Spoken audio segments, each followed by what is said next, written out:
گندے ہاتھ سے کھانا مت کھانا۔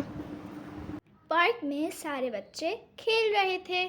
کچھ دیر بعد کھیل ختم ہو گیا اور سارے بچے گھاس پر لیٹ گئے۔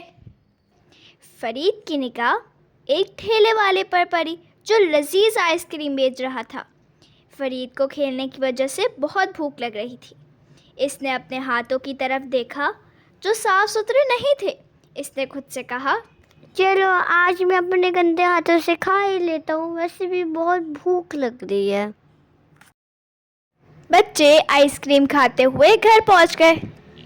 گھر جا کر فرید سو گیا۔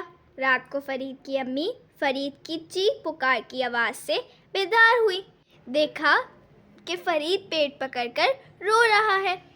فرید نے کہا، امی جان میرے پیٹ میں درد ہو رہا ہے۔ اور ساتھ ہی جو کچھ پارک میں انجام دیا تھا وہ بھی اپنی امی کو بتایا۔